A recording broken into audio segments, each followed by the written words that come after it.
Hello guys, welcome back to my YouTube channel. In case you haven't subscribed, kindly click at the red subscribe button over there and get yourself subscribed. All right, and after that you can click the bell notification icon. That way anytime I upload a new video, you will definitely be the first one to know. So that being said, it's still your girl Linda once again, and I'm back with yet another topic that you're very much conversant with. Is not that new, but again it's new because I haven't touched it before. So here's what I wanted to talk about today. I wanted to talk about the reason why you should stop borrowing money or collecting money from people or incurring debts in the name of a wedding, in the name of a church wedding, in the name of a white wedding. Let me tell you why I'm talking like this. It has not been long ago that there was a couple that was newly married, and I think, if I'm not so wrong, it could be 3-4 days down the line, they killed themselves. And guess why they did? The whole story was that they killed themselves because they were running away from debt. This couple incurred lots of debts, lots and lots of debts, when they were trying to fix their marriage. This is why I always say that you have to try and live your life the way you feel comfortable. Don't try creating impression on people that you're not. Don't create impression on people that you have when you don't have. Don't create impression on people that you can when you can't.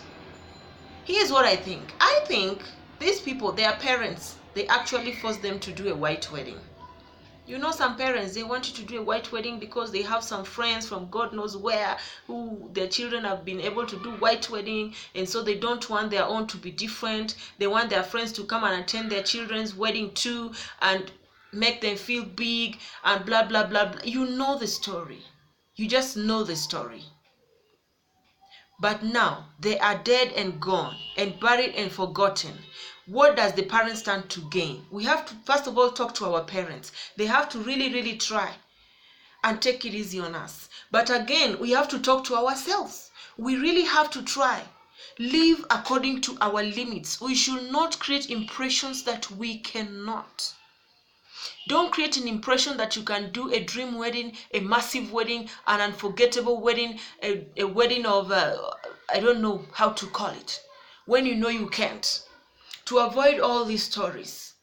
That being said, I just remembered something. I have someone, I can't really call him a friend, but a long time schoolmate like that. This guy just recently looked for my number. He looked for my number virtually everywhere and found it. And when I saw his message, I thought he had something better to tell me. Only for him to tell me that he's planning an upcoming wedding within 6 months and he wants me to contribute. And I was like, what? So this is why this guy was looking for me like this. Why would he be looking for me now? Someone who doesn't even look for you to call you, to greet you, to ask you how are you doing? How are you? How is family? How is life treating you? He calls you to say all of a sudden from the blues he wants you to contribute for his wedding. Anyway, now this is what happened. He made it his obligation to be reminding me every week, even twice a week, for the span of 6 months concerning the contribution to his wedding. But guess what? I never contributed because I don't contribute to weddings. I just don't.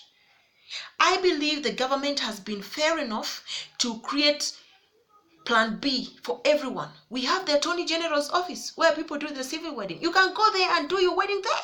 If both of you are Kenyan citizens, it's even better.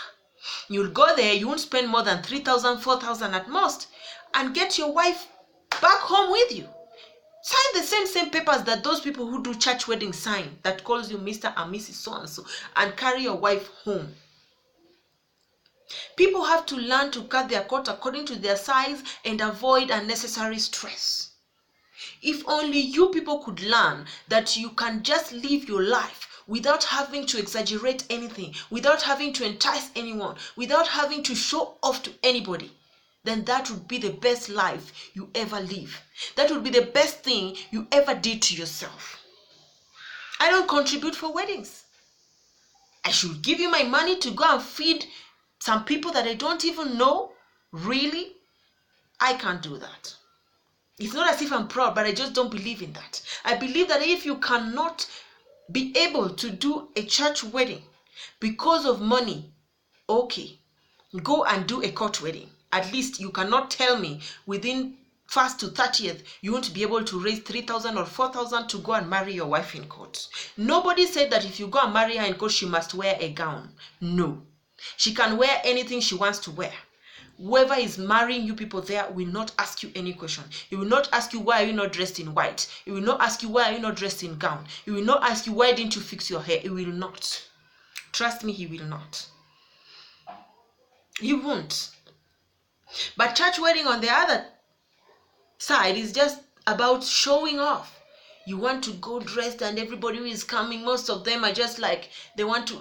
Let me tell you something. There's one wedding I attended, a church wedding. I was surprised that most of the women who came there, they just came to gossip. They were like, have you seen her gown? How does it look? Have you seen the necklace? The necklace is not even matching with the gown. See the shoes. The shoes are not even good. What? So you want to go and borrow money from everybody you know and incur debts to go and feed those kind of people. Those kind of people who you turn this side and they backbite you, and you turn this side and they're talking negative about you, and you turn this side and they're smiling at you, and you think they like you. I don't do that. And I believe that I had to say this to help someone out there. Maybe some people don't know the procedures of going for a court wedding. Maybe they think it's as expensive as the church wedding. It's not. You just go, they'll ask you for your ID card, they'll ask you for passport photos of you and your whatever you want to marry, then you'll keep them there, then you ask you for registration fee, then you'll keep it there for 21 days, then after that you go get married and go home. So that money you want to spend on people you don't know and incur debts, and when you finish that one day affair, you come back home and start looking at each other. You don't know what to do. You don't know where to start from. Why not be wise enough? Take 4,000, go to the court, make your wedding, carry your wife, go for some honeymoon, even if it's for 3 or 4 days, just the two of you. Get to know each other, get to talk to each other, get to laugh together, just enjoy yourself and have fun. Away from others, just the two of you. Come back home and start your life in a new chapter and as Mr. and Mrs. happily together, without stress, without debts, without anybody knocking at your door telling you the money I used for the cake, I want it, or the money for the decors, and just a lot of stuff. It's not necessary. Trust me, all these things are not necessary. They are not. So if you want to go and kill yourself for debts to entice people, then that's your own cup of tea. As for me, I refuse. Anyways, like I always say, that's my opinion though.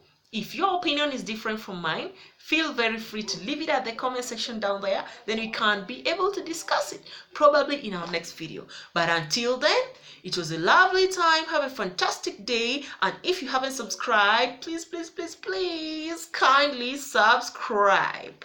All right. Bye-bye.